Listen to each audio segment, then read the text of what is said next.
Tu n'es pas fatigué parce que tu aimes trop. Tu es fatigué parce que tu essaies de contrôler ce que ton cœur a peur de perdre. Et le plus douloureux, c'est que pendant des années, tu as peut-être cru que cette tension intérieure était de l'amour. Alors reste avec moi jusqu'à la fin, parce que ce que tu vas entendre aujourd'hui peut changer profondément la manière dont tu vis tes relations, mais surtout la manière dont tu te vis toi-même.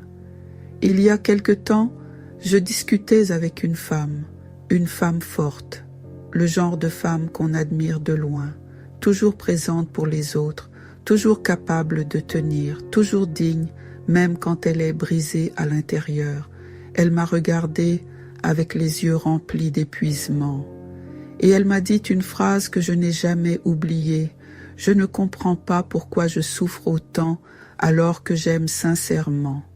Et c'est là que quelque chose d'important apparaît. Beaucoup de femmes ne souffrent pas parce qu'elles aiment. Elles souffrent parce qu'elles se sont oubliées à l'intérieur de leur attachement. Elles ont appris à surveiller les messages, à analyser les silences, à interpréter les distances, à vivre dans une tension permanente entre l'espoir et la peur d'être abandonnées. Et petit à petit, sans même s'en rendre compte, leur paix intérieure commence à dépendre des réactions de quelqu'un d'autre. Un appel peut illuminer leur journée, un silence peut détruire leur nuit, et le cerveau finit par vivre la relation comme une question de survie. Le plus troublant, c'est que beaucoup de femmes extrêmement intelligentes tombent dans ce piège émotionnel. Parce que ce problème n'a rien à voir avec l'intelligence. Tu peux être brillante, spirituelle, responsable, respectée, indépendante financièrement et malgré tout, te sentir émotionnellement prisonnière d'une relation. Pourquoi? Parce qu'au fond, le cerveau ne cherche pas d'abord le bonheur, il cherche la sécurité. Même une souffrance familière peut sembler plus rassurante qu'une liberté inconnue.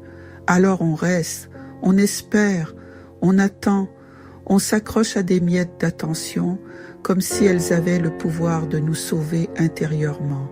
Mais écoute bien ceci, l'amour n'est pas censé te faire vivre dans l'hypervigilance émotionnelle.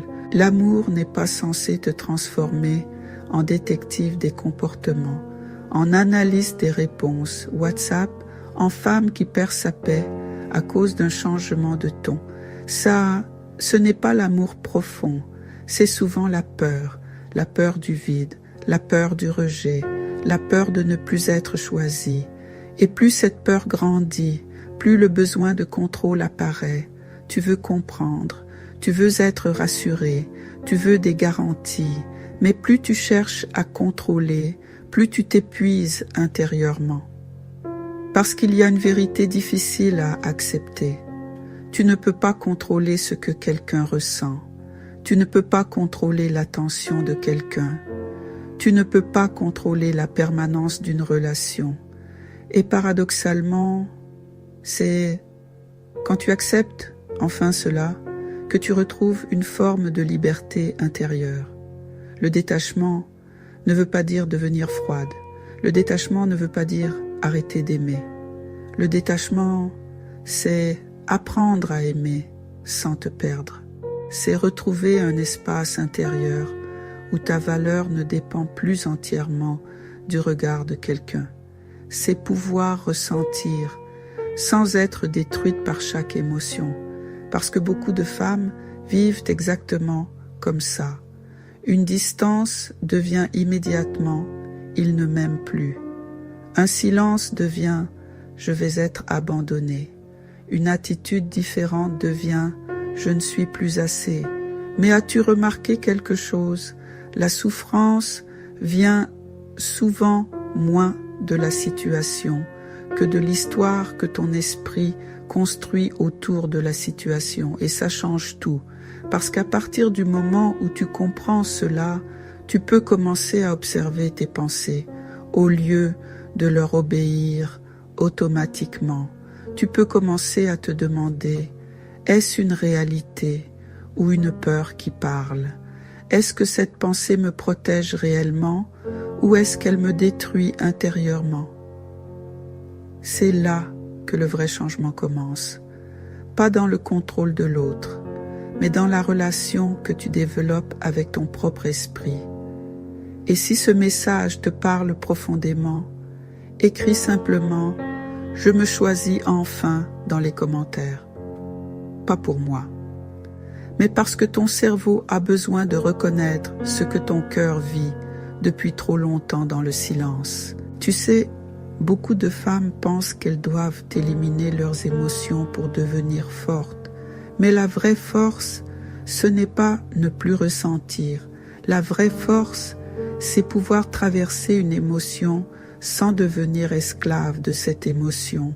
Parce qu'une émotion par nature finit toujours par redescendre.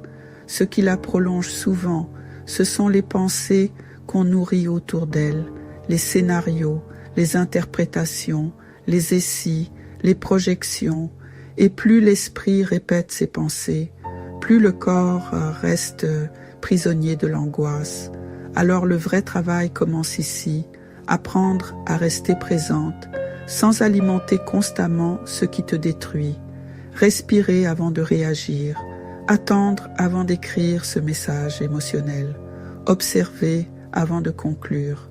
Au début, c'est difficile, parce que ton système nerveux a été entraîné à réagir immédiatement.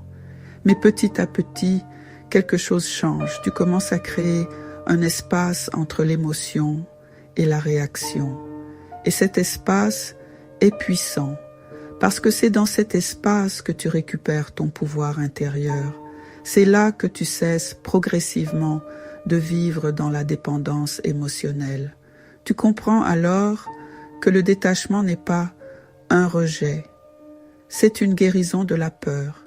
Une femme détachée émotionnellement ne devient pas distante, elle devient stable. Elle n'aime pas moins, elle aime avec plus de paix. Elle n'a plus besoin de supplier pour être rassurée constamment, parce qu'elle comprend enfin que sa valeur ne disparaît pas lorsqu'une personne change. Et c'est là qu'un changement immense se produit dans les relations. Tu arrêtes de chercher désespérément des preuves d'amour. Tu observes les actes avec plus de calme. Tu cesses de courir après ce qui te fuit.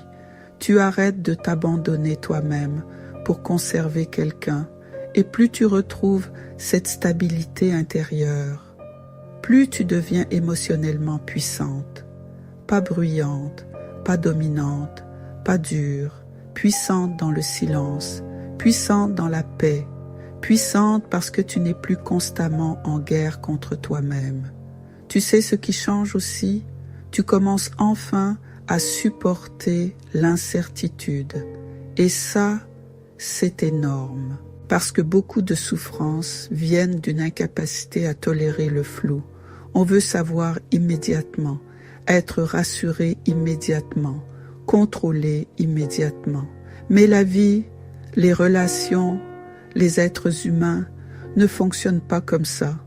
Et davantage, tu développes la capacité à rester présente même dans l'incertitude. Plus ton esprit s'apaise, tu arrêtes de vouloir tout sécuriser. Tu commences simplement à vivre ce qui est là, avec lucidité, avec dignité, avec conscience. Et c'est souvent à ce moment précis que beaucoup de femmes retrouvent enfin quelque chose qu'elles avaient perdu depuis longtemps, elles-mêmes. Pas la version qui se sacrifie constamment, pas la version qui survit, la vraie, celle qui peut aimer sans mendier, donner sans se vider, être présente sans se perdre. Parce qu'au fond, le détachement n'est pas une technique froide, c'est une forme profonde de retour à soi. C'est comprendre que ton cœur mérite mieux qu'une vie entière passée à courir après la sécurité émotionnelle. C'est accepter que certaines choses échappent à ton contrôle, sans laisser cela détruire ta paix intérieure, Et peut-être que pour la première fois depuis longtemps, tu peux arrêter de lutter, respirer et comprendre ceci. Tu n'as pas besoin de t'accrocher désespérément pour être aimé. Tu n'as pas besoin de te perdre pour garder quelqu'un. Tu n'as pas besoin d'avoir mal constamment pour prouver la profondeur de ton amour. Le vrai amour ne t'arrache pas à toi-même. Il te rapproche de toi.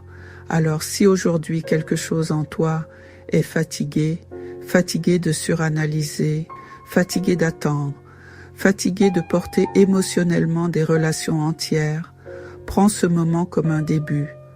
Pas un début spectaculaire, un début silencieux, celui où tu décides enfin de revenir vers toi-même. Et si cette vidéo a mis des mots sur quelque chose que tu vivais en silence, laisse un like, abonne-toi et rejoins cette communauté de femmes qui apprennent peu à peu à aimer sans se perdre, parce que tu n'es pas seul et surtout, tu n'es pas obligé de continuer à souffrir pour mériter l'amour.